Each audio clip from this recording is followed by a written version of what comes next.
Februari 2025 balik dengan XAUSD. Teman-teman bisa perhatikan di sini perlambatan terjadi kembali. Walaupun kita ngelihat sebenarnya potensial dia membentuk yang namanya all time high lebih terbuka lebar. Selalu dari kemarin saya bilang lebih terbuka lebar, tapi di sini 3 kali candlesticknya doji semua. Nampaknya kalau misalnya weekly saat ini bisa berhasil break up, ini tentu minggu depan bakal strong lanjut all time high. Tapi jika enggak, maka masih bolak-balik lagi sideways di sini. Oke, sekarang saya akan marking beberapa level yang bisa teman-teman perhatikan. Ini adalah previous daily low, previous candlestick. Dengan daily high-nya dia ada di 2954 ya teman-teman ya. 2954 sebenarnya hampir mau ke 2955 sih. Tapi saya bulatin aja 2954 atas nih aja. Gini ya. 2954 ini adalah previous daily high-nya, sedangkan previous daily low-nya adalah di 2924. Di sini. Untuk sekarang ini berarti dia bergerak dalam inner liquidity-nya. Artinya apa? Ya dia nggak naik hajar atas, dia nggak drop lebih bawah lagi, masih bergerak signifikan di sekitaran ini aja. It means kita masih bisa patok 2954 dan 2924 sebagai level-level penting yang kita akan tradingkan di hari ini. Begitu.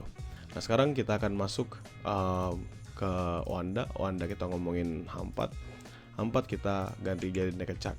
Di naked chart sini teman-teman bisa perhatikan ya pembentukan sudah terjadi up drop. Lalu di sini up kembali nggak berhasil break, lalu ketahan lumayan lama. Tapi at least sekarang base-nya udah ada di atas. Beda sama sebelumnya. Base-nya di bawah sini. Sekarang kita punya base yang lebih di atas. Artinya apa? Potensial dia bisa melanjutkan penguatannya.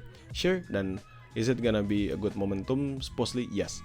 Kalau kita ganti jadi line chart, teman-teman sebenarnya di sini ada level tinggi 2935. Ya, 2935 jadi patokan. Kenapa saya bilang jadi patokan? Karena seandainya 2935 ini di breakout, tentu dia akan strong kembali lanjak ke 2940-an sampai ke 2950-an.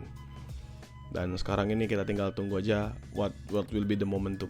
Tapi setidaknya kita punya beberapa level yang penting untuk kita tradingkan. Nah, kita ngomongin dia satu tempat kita menjalankan trade di hari ini. Teman-teman ingat 2947, 2945 ini adalah area sell scalping kemarin. Bayangkan nahan lumayan di sini, kita bisa sell scalping. Lalu di sini dia menjadi supply zone baru, benar-benar supply zone yang kuat. Bahkan di retest lagi sekali dan tidak breakout. Tapi saya hapus dulu untuk sekarang biar tidak terlalu pusing dan menunjukkan ke teman-teman. Ini juga tadi 2926 di retest sekali lagi. Ini 2926 dua-duanya dropping sampai 2926.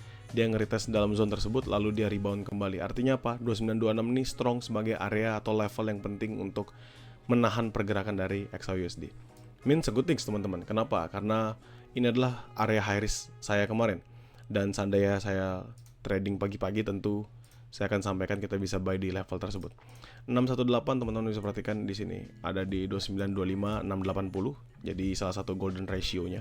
Dengan 79 ada di 2917. Sebenarnya lebih bawah lagi ya, teman-teman. 2917 ini. Dan kalau misalnya saya bisa bilang what will be my next momentum, tentu patokan saya adalah go for buying position. Masih tetap buy position. Dimana buy high risk pertama saya nggak berubah teman-teman. Buy high risk pertama saya sama seperti kemarin. 2926, 2924 selama 2926 yang nggak di breakout di H1. Dan kita ketemu buy high risk baru yaitu di 2917 di sini. 2917, 2919. This level. 2919, 2917 selama 2919 yang nggak di breakout di H1. Simple ya. Jadi nggak terlalu banyak perbedaan.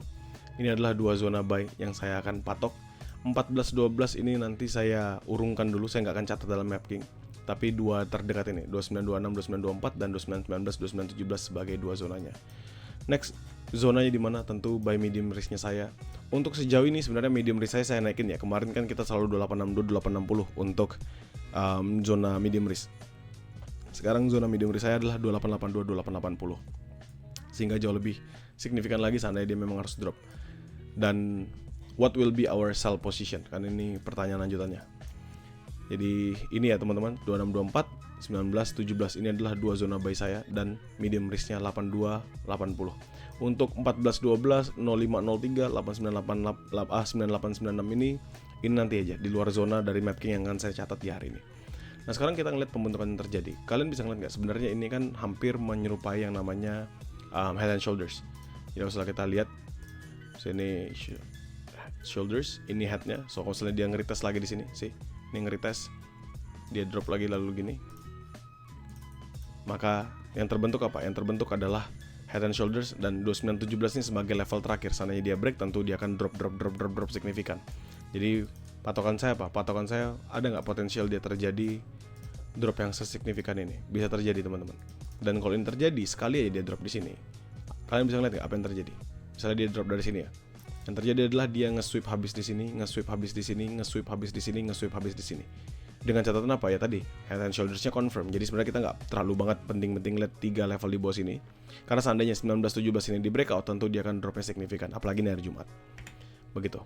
Nah, jadi sekarang kita sudah paham dan kita akan ngomongin di mana area atau level untuk sell position yang better. Kita ganti jadi garis. Ini ada level, kalau teman-teman perhatikan, yang nggak di breakout dari tadi. Ini dari semalam, dia selalu up walaupun ada shadow resistance, tapi nggak berhasil break lebih tinggi daripada zona ini. Misalnya level saya pasang 2943, 2941. Ya, 2 level yang dia selalu nahan, walaupun teman-teman perhatikan ada tails ini, tails yang panjang yang sudah berkali-kali dia nge-retest, tapi kalau secara closingan dia nggak pernah close lebih tinggi daripada that level 2941, 2943. Tapi sayangnya tentu ini area hanya sebatas menjadi area yang saya sebut sebagai area scalping aja, karena nggak bisa untuk di hold lebih lama. Kalau ini jadi, nah ini nggak bisa hold yang lebih lama. Di mana area sell high risk-nya? Tentu di sini. Supply satu-satunya yang terakhir teman-teman bisa perhatikan. Sorry, saya bawa dari bawah sini aja. Nah ini 2954, ini adalah highest level yang kemarin sampai 2952. Jadi 2 sell yang teman-teman bisa perhatikan adalah 2952, 2954 selama 2952 tidak di breakout dia 1. 2943, 2941 ini scalping only, jadi trade-nya dalam lower time frame zone. Manfaatkan trading for scalping, look for 5-10 pips sudah cukup. Nanti kalau misalnya teman-teman bisa dapatkan profit lebih dari itu, hitung sebagai bonusan. Buy high risk 2926, 2924 selama 2926 nggak di breakout dia 1. 2919, 2917 selama 2919 yang nggak di breakout dia 1. Dan medium risk saya adalah di 2882, 2880. Tendensi still the same teman-teman, saya nggak pernah berubah. Tendensi saya still bullish. Dan kalau misalnya saya ganti di level menjadi garis, ini saya ambil dari highest sebelumnya. Ini kalau misalnya saya marking this one, ini ada di 2935 1. Terus kalau saya tarik, ini lagi dari within this one, ini ada di 2933. Artinya apa? Seandainya nanti dia nge-retest lagi 2935, 2933 dan berhasil break, tentu ini akan break untuk melanjutkan penguatan yang really strong. Ya, apakah bisa nge-sell di sana? Saya nggak saranin sih. Jadi lebih better kita nunggu aja. Ya, nggak terlalu banyak level yang perlu diperhatikan di hari ini, dan supposedly sih bisa dijadikan patokan buat hari ini. Dan nothing to be worry about, karena pasti selalu akan saya share untuk mappingannya di dalam grup Grow Count. Dan karena ini Jumat Berkah, seperti biasa teman-teman, mappingan ini pun juga akan saya share secara gratis di grup publik. Jadi teman-teman sekalian bisa melihatnya, bisa membacanya tanpa perlu misalnya teman-teman ngecek dalam video. Namun tetap saya sarankan agar kembali mematok dalam video yang saya video yang saya bahas, agar kalian bisa paham lebih komprehensif lagi ke depannya. Semoga membantu. Sampai berjumpa di minggu depan.